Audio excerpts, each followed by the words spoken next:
Tammy Grimes. Capital punishment. A man is guilty of the most heinous of human crimes, murder. Our law decrees his execution. The matter is one of increasing and heated controversy. But whether we are pro or con, one inescapable enigma must be confronted. That you or I, one of us, must carry out the execution. You or I, someone among us, must release the fatal gas, pull the switch, spring the hangman's trap. Here then is our enigma. If you were the executioner, would you yourself not become a murderer? But you have to do it, Tom. You're the sheriff. Sure, but I'm not the hangman. If you don't do it, somebody else will. Not me, Sarah, is what I'm saying. Tom, we have to face facts if you want to be sheriff. That's just it. I don't have to be sheriff. Not if I have to take a man out and kill him. Just because I'm paid to do it.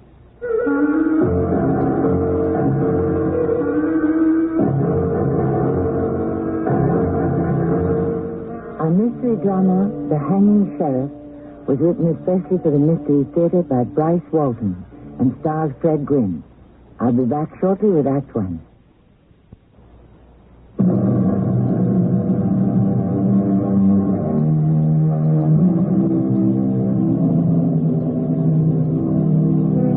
Sheriff Tom Bender never really wanted to be a sheriff. It was his wife's idea. But when he gave in and wore the badge, he also accepted the moral stance of his office. He represented the good people. He was their defense against the bad. Then Sheriff Bender awoke one morning to find the distinction between good and evil can turn into a puzzling blur. In our story of retribution, Sheriff Bender finds that he who catches killers can eventually, of necessity, catch up with himself.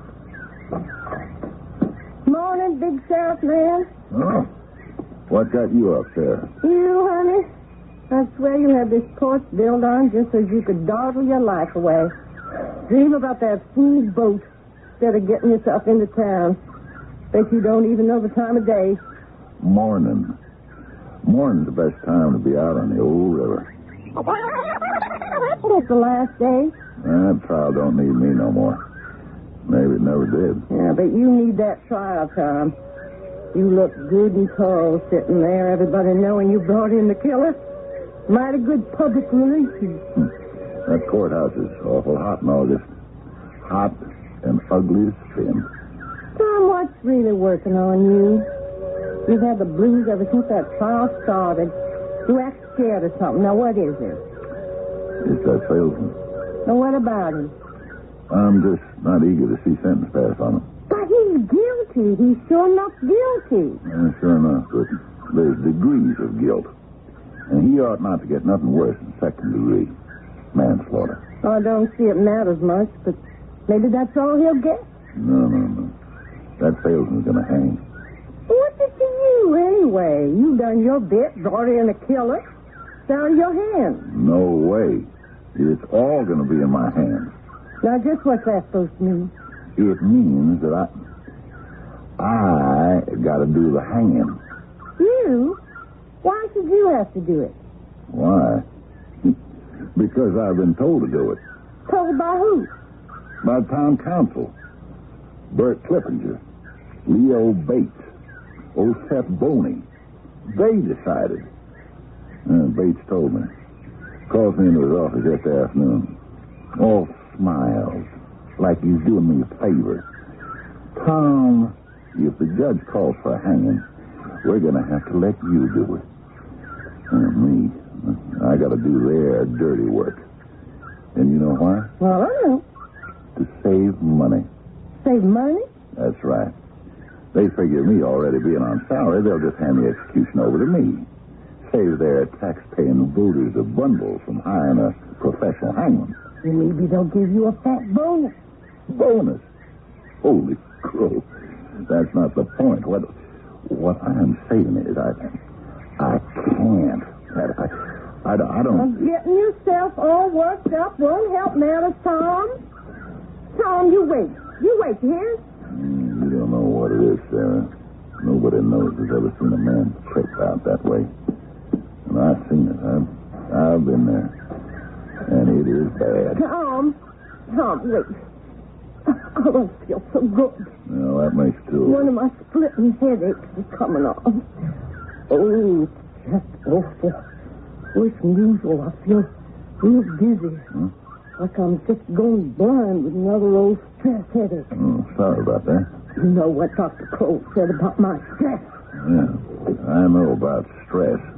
Bad for the health. Okay, well, try not to give me stress, Tom. Simmer down.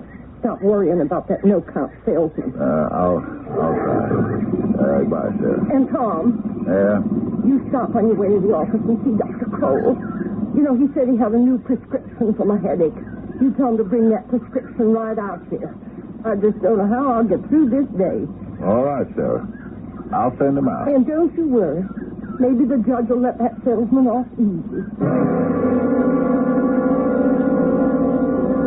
Order! Order in this court! Order! You hear? I'll clear this courtroom. Now, Mr. Frank Tanner, our blue ribbon jury has found and declared you guilty of felonious homicide in the first degree. You got some final say with this here court? Judge, Your Honor, that's real considerate of you. I don't have much to say more than what I said already. I didn't mean to kill anybody, especially your Mr. Hambrook. I know he was well thought of here in Lakeville. I know he had a family and all, and what I want to say is, I'm sorry. I had no intention of killing Mr. Hambrook. I didn't mean to do it. Judge, I wouldn't have hurt on a man if I could help it. It just happened. It was all an accident. Being born can be an accident too, son. But never an excuse. Please, Your Honor. Your Honor, I've told the truth. Just how it all was. How we got to exchanging words and scuffing around a little. That's all, sir. I didn't mean to hit him hard. He just fell. Hit his head on that bar stool. It was just an accident. I sure didn't plan on nothing. I never even been in this town or in that bar before. I never knew Mr. Hambrook, never seen or heard of him before.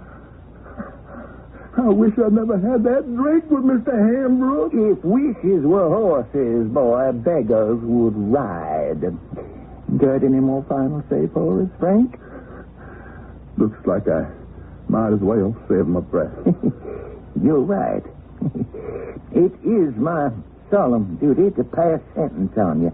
Said sentence being that you shall be hung by your neck until you are declared dead. Right. Until the day of your execution, a day not yet decided on, but in the near future, you shall be handed over to the administrations of our dedicated lawman, Sheriff Tom Bender.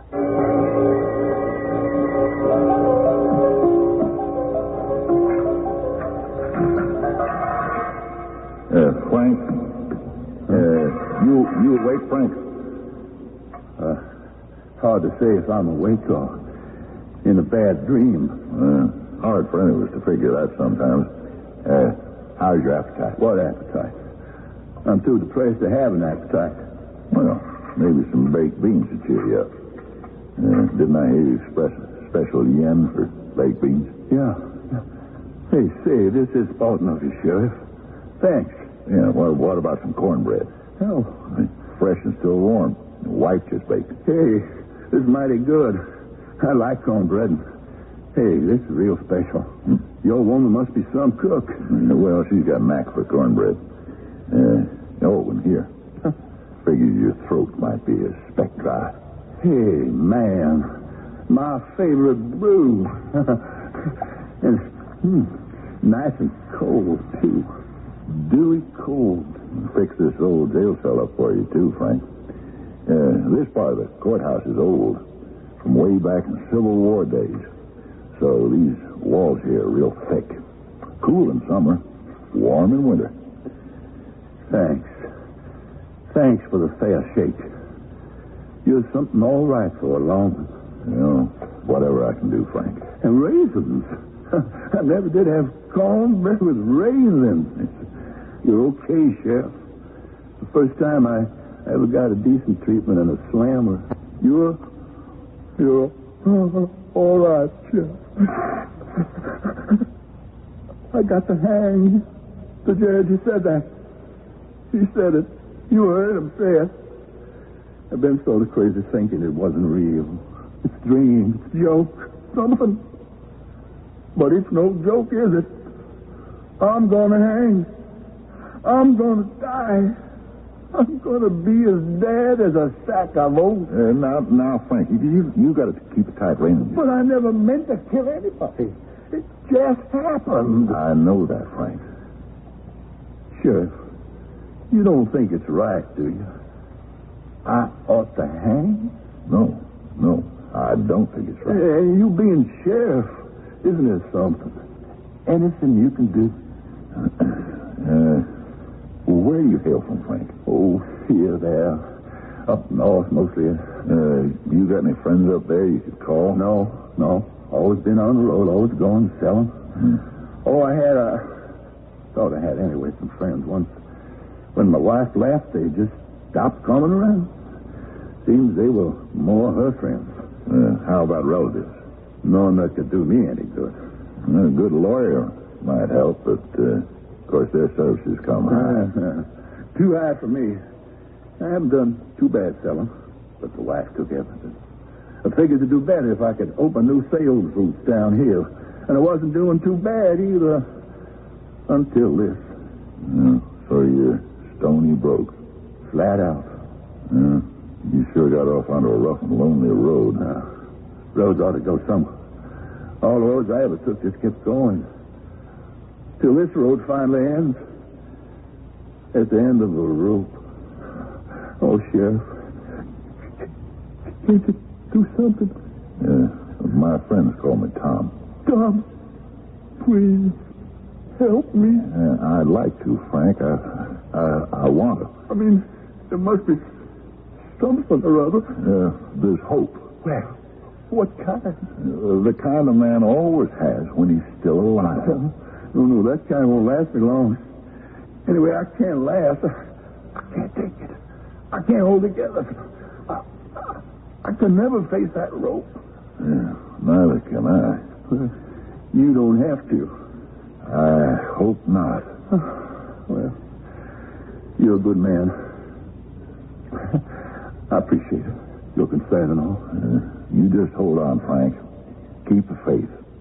If I can do anything at all, I will.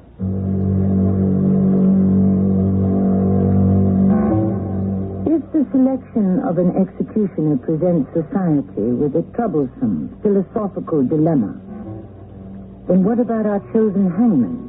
Tom is an easygoing, amiable fellow who would apparently rather do almost anything than hang a fellow man. Now a dilemma is defined as a predicament that seemingly defies a satisfactory solution. Yet Sheriff Bender implies a possible way out. Does he believe in miracles? I'll be back shortly with Act 2.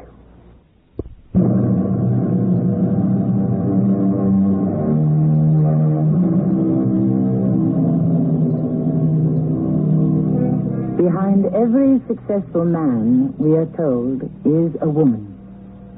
We might add, in the case of Sheriff Tom Bender's wife, Sarah, an ambitious, perhaps even an unscrupulous woman. We also know that ambition's drive may carry you to the top, or drive your spouse to the top, which is presumably where she wishes you to be. I might add, as possibly germane to our story, the legend that a hand-pecked husband once had chiseled on the tombstone of a domineering woman, she is at peace, and so am I. Tom, you come in and eat your supper. I'm not so hungry, Sarah. You better stop moping over that no-count salesman if you know what's good for you. What's good for me? Yeah, I've been thinking about that. Well, you can think better after a good supper. I need time. I got to work things out. Oh, come on now, honey. I baked up a big pan of cornbread. Yeah, with the raisins in it? Oozing raisins. Yeah. Plenty of ham hocks, beans, gravy. Yeah, that's mighty generous of you, Sarah, but I'm just not so hungry.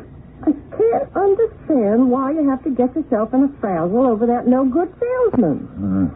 Maybe it'd come a sight more clear if you'd just consider how in 3 days I got to take that salesman out and murder him. Murder him? Why do you have to talk like that? Because that's what I've got to do. Murder him. It isn't murder. You're just going to hang him. Yeah, that's right. Until he's dead. And he'll be dead on account of me. Because I put the rope around his neck. Tom, you just have to stop thinking about it. Stop thinking about it. Don't you have any idea what I'm up against? Of course I do. But you have to face facts. Facts. The fact is, I got to take this man out, put a rope around his neck, kick a trap door out from under him, and watch him die. Fact is, I got to kill a man who never did me a wrong. A man I hardly even know. Now, ain't that murder? But you're the sheriff. But I'm not a hangman. I don't have to kill a man just because I'm told to do it. Because someone pays me to do it. I'm not a paid killer. Honey, you got a big career ahead of you. If you don't do your duty now, somebody else will. Not me, Sarah. That's what I'm saying, not me. Can't you get that through your head? I can't. You will, Tom. If you want to be sheriff. Is that all you think about?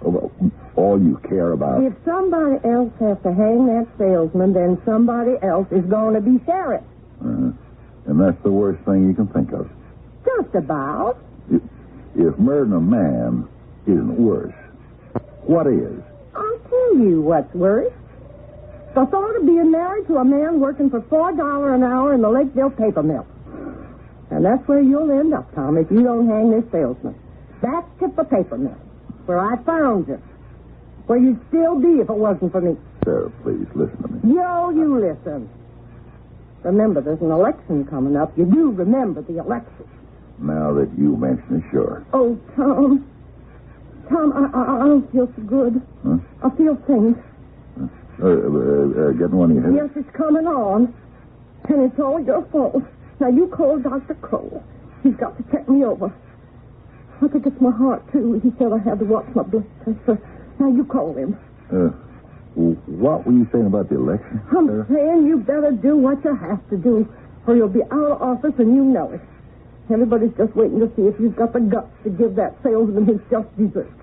If you don't, you'll not only be nosing around the paper mill looking for work, you'll be looking for this nice big house on the river, and you'll be looking for that big sailboat you've been dreaming about, and you'll be looking for me.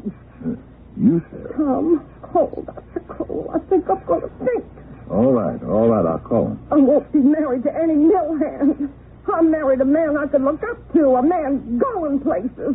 Sheriff of Lakeville, Sheriff of Grundy County. You're not going to settle for less, Tom Bender. You won't. I won't let you.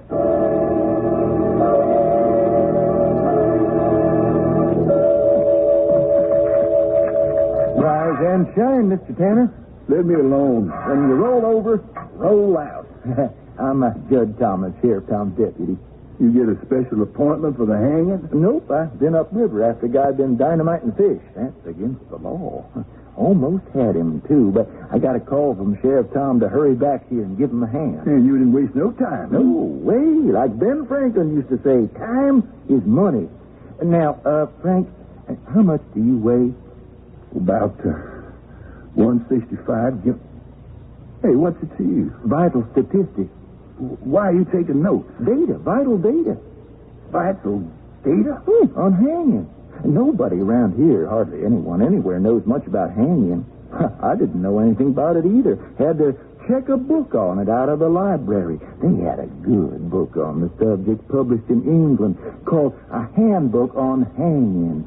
You have to know plenty. You have to be an expert to assure what they call a neat drop. You know, you can't bungle a hanging. You can't have a roughneck job. A roughneck job? Right. Everything's got to be carefully worked out. I bet you figured it was just a simple job any amateur could pick up on. I figure you can take your little notebook and get lost. Oh, now, psychologically speaking, that's the worst thing you can do, Mr. Tanner. Try to dismiss the subject, try to put it out of your mind. That's bad. You have to think about it in depth. From every angle, you have to prepare yourself, psych yourself up. I think it's called in clinical psychology pre-adaptive adjustment. When I want your opinion, quiz kid, I'll give it to you. Just get lost, will you? I want to help you, Mr. Tanner. And I can help. That's my major in college, computer psychology. You doing the term paper on hanging? Of course not. Sheriff Tom's my uncle. He lets me work for him during summer vacation. But I never been in on a hanging, so I had to bone up fast. See, it's a delicate problem in logistics, but I'm going to work it down to a T. Now, look, you take weight. Weight is the most crucial data. Every job is different. You always have to figure the weight, the strength of the rope, the number of feet of drop, all like that. What's that? This? Oh, it's a chart I got out of the book. You see here, length of drop in a neat job averages 6 feet. This varies inversely with the body weight. Now, you give or take a few pounds either way. But here, see, you go down the chart here to where it says 165 pounds. You did say 165? I might be off a few ounces. Well, no matter. I'll make due allowance. Now, you run down the chart here to 165, then mark across to the left-hand column here, and it gives the correct feet of drop. And seems to be approximately 3 feet. But you're young and strong built, so here it says you add a foot to make it a 4-foot drop. Get out of here. Get away from me. Frank, you want to make it... Get away from me, you computer. Get away from me. You control yourself. You killer. You murdering creep. No, you got me all wrong. Listen. You're worse than me. You're worse than any cold-blooded killer I ever heard of. Weighing a man out like a Christmas turkey. Killing a man for pay. Me? Oh, no, Mr. Tanner, not me. I wouldn't. I couldn't hang anybody. It's against my moral principle. I'm doing this for you and for Sheriff Tom. He's the one who has to do the hanging. What? Tom? Oh, sure, he has to do it, but see, he doesn't know anything about it, so I want to make it easy for him. And for you, Mr. Tanner, for all of us. The sheriff? Tom? Oh, the poor guy. He doesn't like this any more than we do. But he wants to make the best of it. We all want to do that. No, he's my friend. Tom's my friend. He said he'd help me.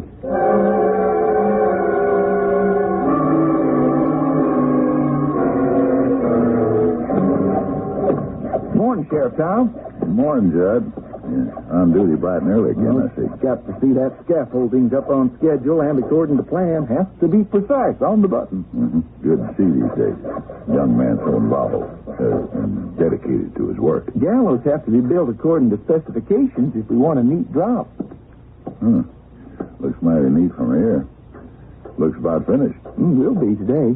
Had to have an essential heavy crossbeam up there, and then 2 special fastening bolts terminating in hooks to hold the rope. Blacksmith had to make those up over in Ridgeway. And that trap, or a drop, as they call it, that's a very special custom job, too. How's that, Judd? Well, it has to be made of heavy pine fixed in an oak framework. Has to be on a level with the floor and over a deep pit. Oh, it's going to be done right, Sheriff Tom. There won't be any slip-ups. Mm-hmm. How's our prisoner? Oh, not good. Not good at all. His morale, I mean. Well, let's face it. His future's not too bright. I don't think he's made of the right stuff. The right stuff? No. I mean, to make a proper adjustment. As long as he has to go, He ought to be more cooperative, more considerate. Ought to make it easier for all of us.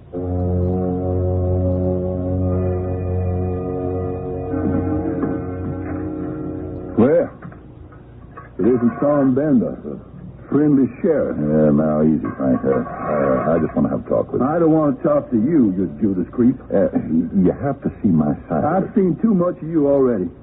Going to help me. Going to be my friend. And all the time you're fixing to hang me. It's supposed to be my job. But I was not lying. And I'll do anything I can to help you. I meant it. And I still mean it. Sure. You and that kid computer, you're both going to help me stay out of my sight. I won't see you till I have to. Oh, Sheriff Tom, I forgot to tell you about the rope. Yeah, you just listen to your little helper. Huh? What kind of hanging would you have without a rope, huh? What about the rope, Judge? I just wanted you to know we got the best. Had to send over to Ridgeway for it. Have to have the finest hemp that won't stretch. Only the best for me, huh, Fred? Oh, it is the best. 3/4-inch rope of 5 strands of Italian hemp. Like the book says, nothing is so bad as a broken drop. Fine, Judge. That's just fine. Come on now, let's move along. And, Frank, you keep the faith. I'll see you later. There's only one place I want to see you, Judas creep. In hell!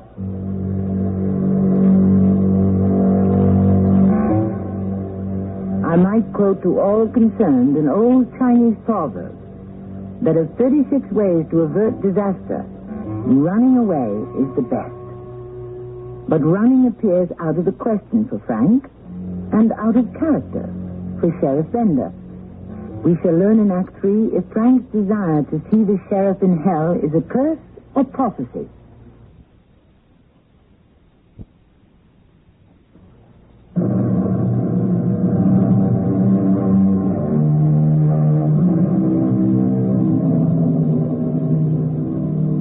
We all play many roles between birth and death, but it may be a wrong role, and if it is wrong enough, playing it out can lead to disaster. Maladjustment, freely translated, means an inability to adjust oneself to circumstances. Desperately one seeks a way out.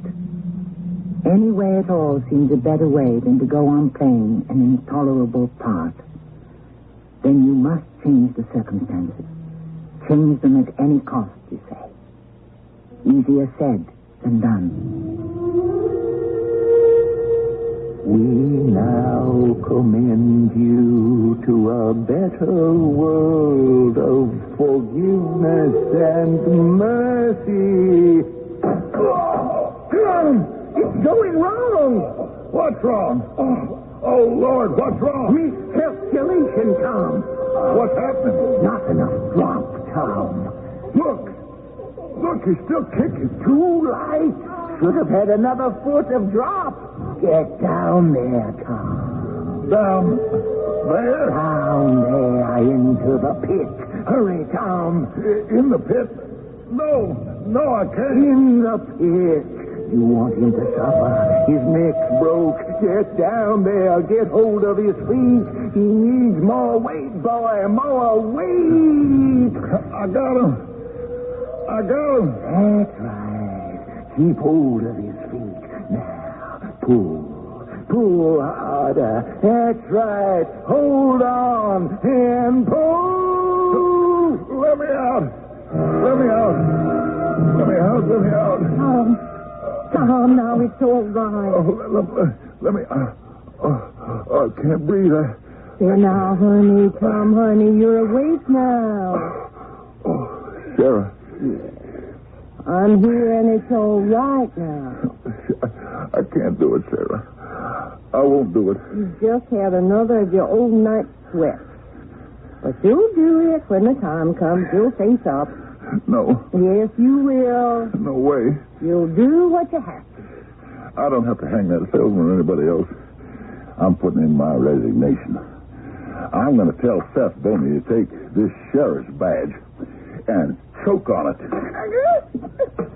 Oh. You hit me. Look here. I'm bleeding. that badge. It hit me. You could have put my eye out. Sarah, sorry. I didn't mean it. What's got into you? You're acting crazy. Crazy as a loon. I said I was sorry. You but now I gotta go call. that badge. Pick it up. Put it on the bureau. And come back to bed. Being sheriff was your idea in the first place. Not mine. I'm getting out. You mean running away? I've got to get out. Back to Seacliff. That sailboat. I can get it cheap, and I'm going. You are going to stay sheriff of Lakeville, or I'll make a little call to Seth Boney myself, and to the county prosecutor. Well, now, Sarah, what would you have to talk to them about? You know. Know what? What I can tell them. What, Sarah? What would you tell them? Why, I'd remind them of those sales of all that land down the river, where the new superhighway's cutting through. Those illegal contracts with the harbor construction outfit, and all those other payoffs and dirty deals. I know all about them, Tom. All those debts you was running up. This house, that new car. And I figured I had to do something. Anything to hang on. And you went along. You knew. You went along, Sarah. And now you do this to me. Try me. Just you try me, mister. You want to walk out, ruin everything I've planned on? You go ahead. But I'll ruin you, too.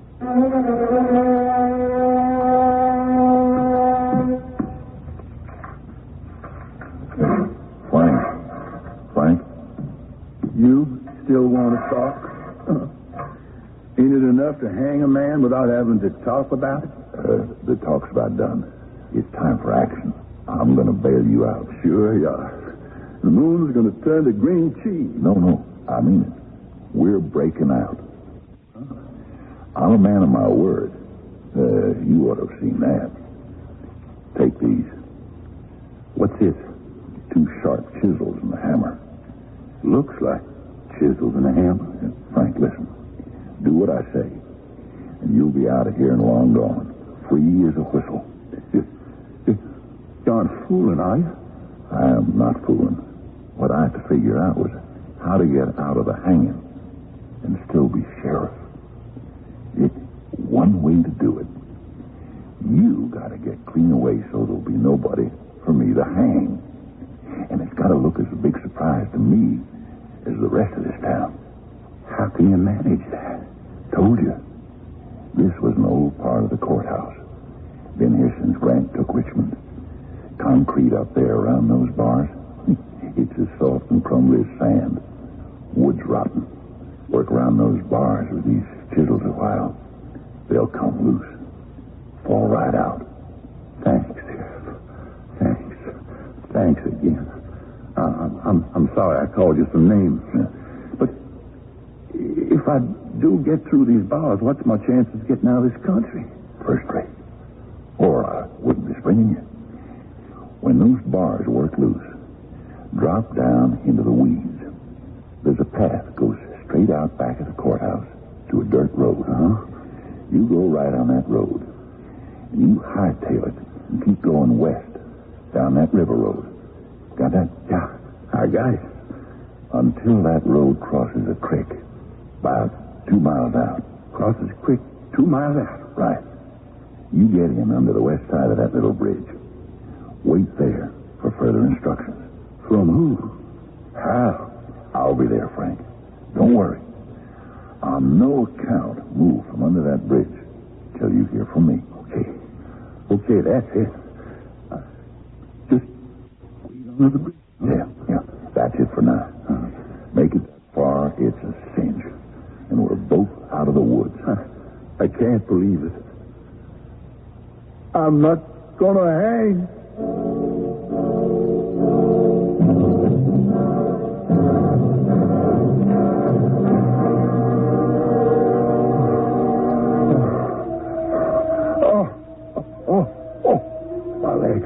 My leg. It's gone. My leg broke. It's giving out on me. It's so good to me. Those dogs are going to get me. Bridge. What bridge? There is no bridge.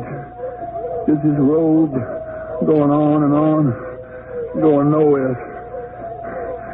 What bridge, old buddy, Sheriff? My old friend Tom. Is there any bridges there, old buddy Tom? Just this road and the dogs. Frank, what held you up? Oh, Tom. Thank the Lord. I thought you... What happened? My leg. I heard it pass. Maybe broke it. Now, how'd you manage that? Oh, it dropped out the window. Getting out was easy, but it was a long drop down into the weeds.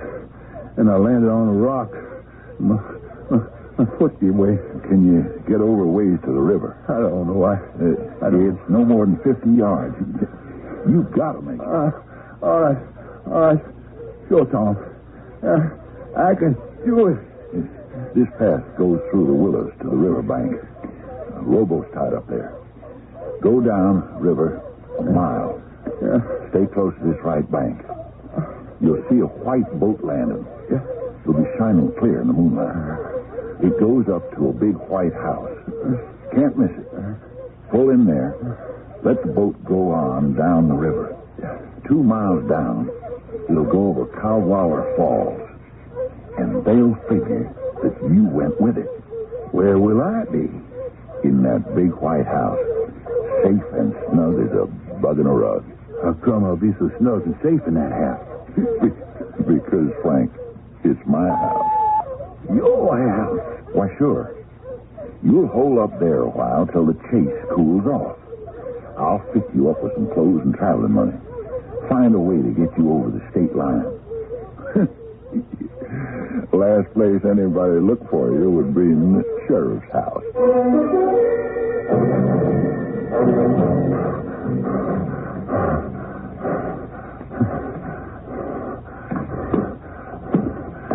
Sheriff? Tom? Hey, you here, Tom? Tom? Come in, Frank. Oh, Lord, this is good. What a relief. Those dogs, they sure threw a fit when they lost me on the river. Yeah, nothing much meaner than the dog pack. This ankle sure is in bad shape. All swollen. Tom, I hadn't able to do something about it. We're gonna do something about it. Oh? Okay. Now, you see I'm going to hide out here someplace? Where's the wife? That's her. That's Sarah. Where? I don't. Lying there by the table. Oh. But what's happened? I mean, to her head. The blood.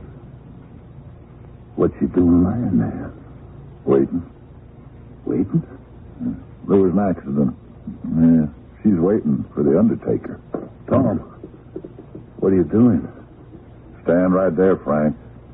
Don't move now. What's the gun for? Just don't move or try anything. It's a lost cause. What's this about?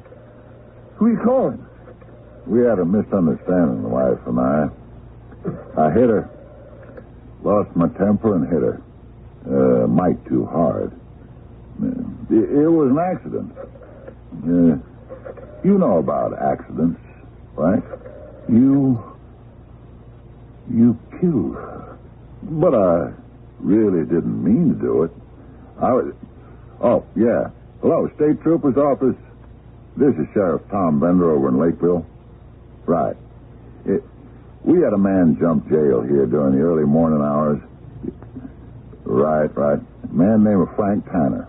Well, I just got back to my house, and I'm calling from there now. Tanner was waiting here for me. Yeah, must have known how to find my place. I guess he figured to use my wife as a hostage. That's right. Right. Yeah. But looks like she put up a fight, and he killed her. That's right. Tanner killed my wife. Right. Oh, yeah. He's here, and I got him covered.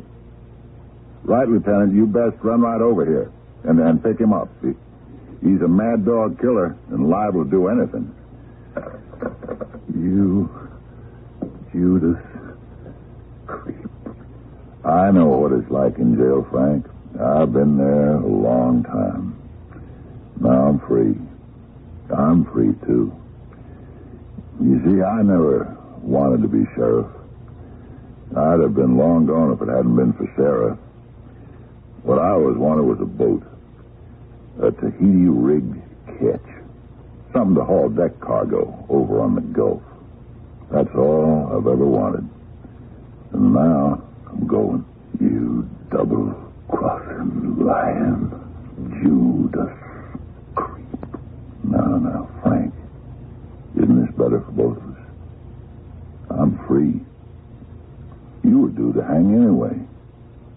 And isn't a gun quicker and easier than a rope? You see, Frank? Quick and easy. Maybe a lot easier.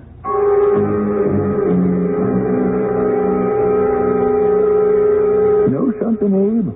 No funny thing, but Sheriff Tom, he would have gotten away with pinning his wife's murder on that escaped killer, Frank Tanner.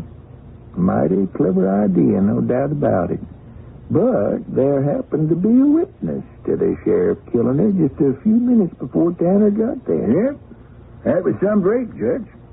How'd it happen? Sarah's doctor, old Doc Kroll.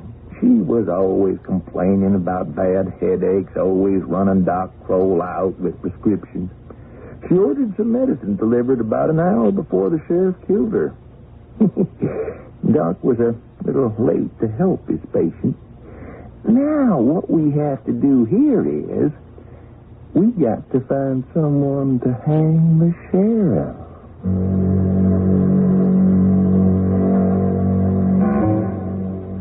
Sheriff Bender, driven by desperation to play the extreme role of killer, might have gotten away with pinning his wife's murder on the hapless scapegoat, Frank Tanner.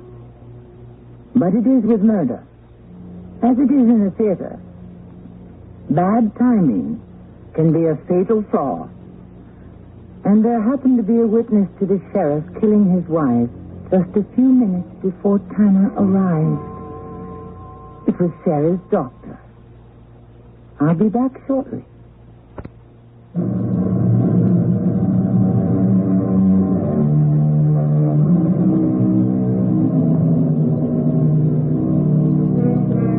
Of course, I do not recommend crime, especially the perfect crime. For one thing, perfection has its imperfections. And no matter how fine the crime, the punishment needed for it will be the same as for just any run-of-the-mill felony. Which returns us to the enigma presented in Act 1. Now we must find someone to hang the sheriff. No one is born a hero, but if he becomes one, it is only through the forces of fear and circumstances. Perhaps those same forces can turn any one of us into a killer or a hangman. Our cast included Fred Gwynne, Elspeth Eric, Bernard Grant, and Russell Horton. The entire production was under the direction of Hyman Brown. Radio Mystery Theater was sponsored in part by Raven House Paperback Mysteries. This is Tommy Grimes, inviting you to return to our Mystery Theater for another adventure in the macabre. Until next time, pleasant dreams.